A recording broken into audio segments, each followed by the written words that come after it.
Welcome again, everyone, to another video. We are truly thankful that you have joined us. Certainly happy for your presence with us. Now we will be looking on the two-test home series. The West Indies will, be playing against Bangladesh, which scheduled to bowl off in a few hours from now. So West Indies having, fallen out of contention for the ICC World Test Championship next year. The final will be next year.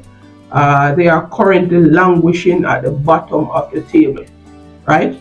And they are determined, I believe, to finish this year on a high note. 2024 has not been, a smooth sailing here for them as it relates to playing test matches. But a successful outcome against Bangladesh, would be vital for the team morale as they look ahead to the tour of Pakistan early next year. In fact, it will be in January of 2025, and that would, conclude their, current World Test Championship cycle, with those two matches to be played in Pakistan. In the first two tests against the Proteas, this would have been their last test matches they would have played at home. They would have been defeated by the Proteas. In that two-match series, they would have lost the series 1-0. They would have lost the last test, the second and final test, by a narrow margin of 40 runs. So they were not so bad in that test series, right? It wasn't doom and gloom, for the West Indies in that series. There were some, standout performance.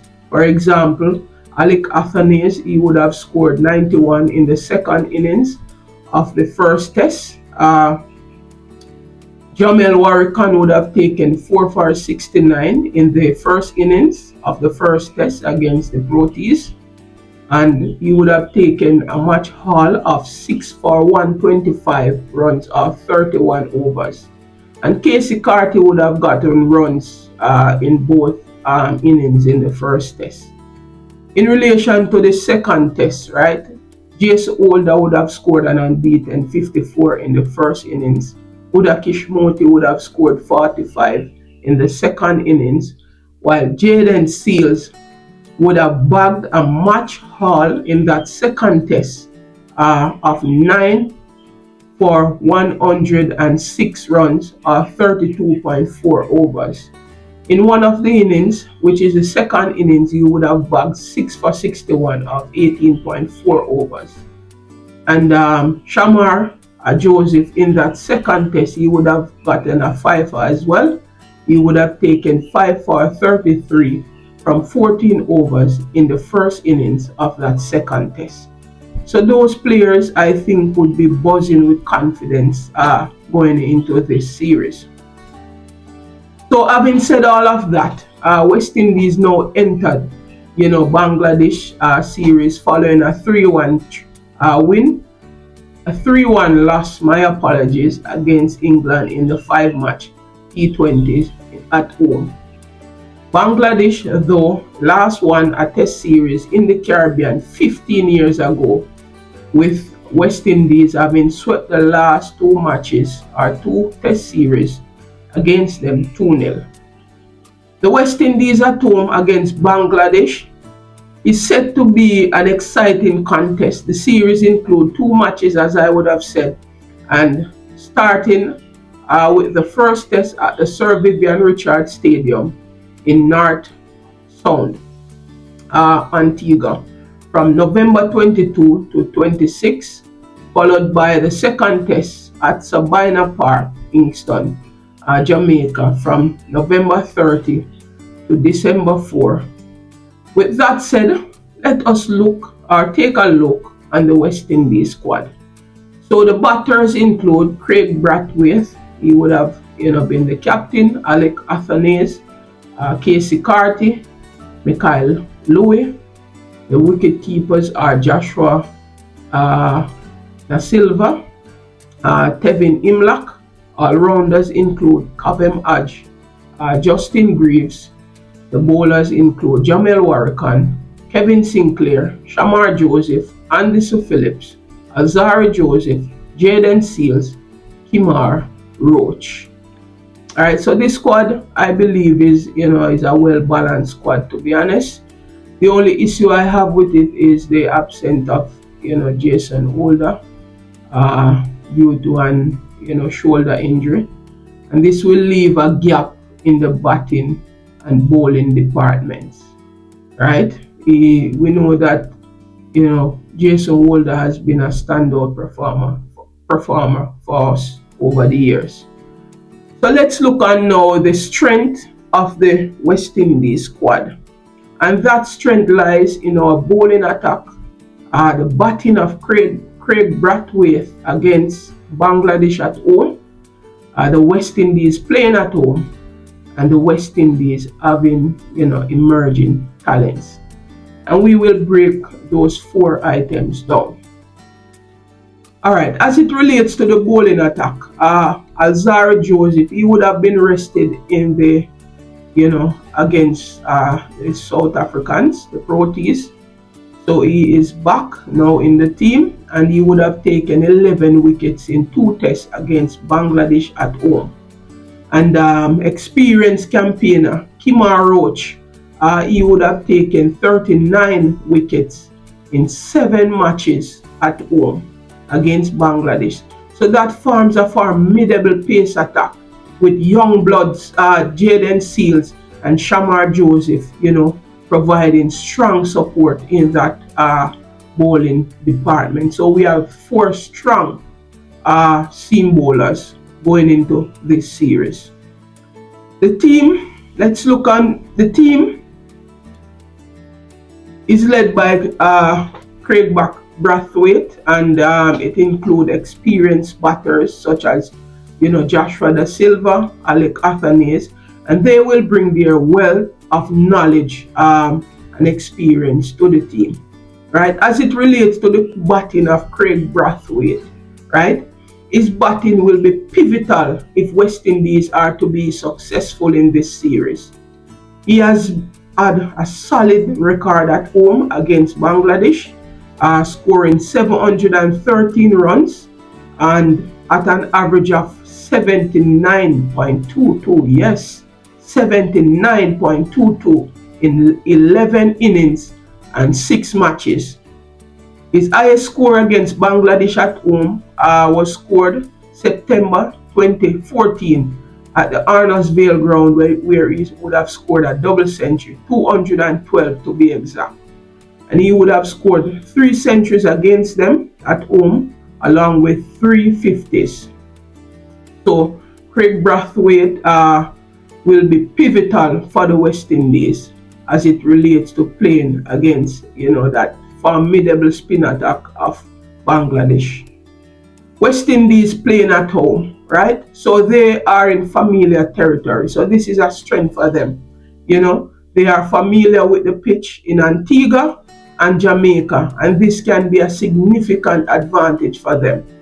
And with the absence of Shakib Al Hassan, who would have retired this year, and the absence of sensational batsman Mushfiqur Rahim, who is out due to injury, Bangladesh batting is not as strong. So the bulk of the runs to be scored by Bangladesh is expected by the captain Najmul Shanto, Maminul Haq, and Litan Das. And we know that Maminul Haq is a quality batsman, as well as Litan Das is very experienced, right, as well as the captain Najmul Shanto. As it relates to emerging talents, players like Justin Greaves, and as you would have known, he is on the back of a 3 back-to-back century in the CG United Super 50 Cup, right? And we have Kevin Sinclair as well, who will give valuable spin bowling option to the squad. So they will have an opportunity to make their mark and to establish themselves in this team. So having looked on the strength, let us turn our attention now to the weakness of the squad. And there are three weaknesses. And if you have more weaknesses or strength, you can, place it down in the comment section. We really value your, input, right? The first concern for us is injury concern, inconsistent batting, and pressure to perform. So let's break those three things down. As it relates to injury concern, Jason Holder, the team will miss Jason Holder because he's like a glue that, between the batting and the bowling, right? So that gap that he would have left in the bowling and batting department will be, a big gap to be filled, right? But let us see what will happen. As it relates to inconsistent batting, the batting lineup, as shown, in recent series, is a cause for concern. Most of the West Indies batters, they cannot bat good spin bowling, right? And even though Shakib Al Hassan would have been retired, Bangladesh has top class spinner Mahidi Hassan Miraz and Tejul Islam. As it relates to pressure to perform, the West Indies are currently at the bottom of the World Test Championship standing, and there will be pressure to perform well in this series to close the year out on a high note. As it relates to head-to-head, West Indies would have won 14 out of 20 matches played between, the two teams, and there is no secret, right, about the West Indies approach in the first test versus Bangladesh at the Sir Vivian Richards Stadium in Antigua, starting in a few hours from now. Cricket West Indies would have confirmed their playing 11 for the match, which include four fast bowlers, right? So they are going into, and as we know, the wickets in the West Indies, they are generally favorable for fast bowling. So it's no secret why West Indies would have gone with four seam attack. And I agree with the lineup.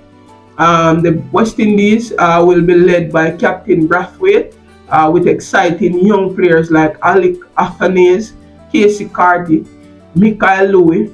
They all retain their spot from the second test against South Africa. Right, the team also include middle order batsman Kavem Hodge and wicket keeper batsman Joshua De Silva, and it also sees the return of Justin Greaves, as I said, who would have rattled off 3 straight centuries in the ongoing CG United Super Cup tournament for the Leeward Islands Hurricane. Right, so the team reads, this is the playing 11. So this is not Gameyaaad 11. This is the playing 11 published by Cricket West Indies in a few hours ago.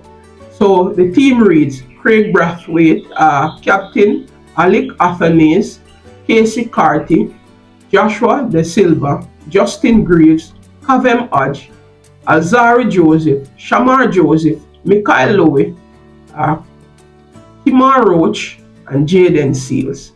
I believe this is a very strong lineup, even though we are not seeing any spin bowlers, any Jamel Warrican or Kevin Sinclair, but they would have gone for the 4-pace attack, right? And I agree with that lineup, given that the pitches in the West Indies are generally favorable for fast bowling. The only concern, however, is there is forecast for rain, and I just hope that that will not be an occurrence. As rain may I guess it would impact the result of the game, and we just want to have 5 days of good test cricket. So hopefully the rain doesn't come, and even with the rain, then that would be good for seam bowling as well, with the moisture in the wicket. So I agree with this team. It's a very solid team, chosen by the coaches of the West Indies, but So I just wish the guys all, the best, all success. And I hope that they will finish this year on a high note. Right? Thank you for watching, and we'll see you in the next video. Peace.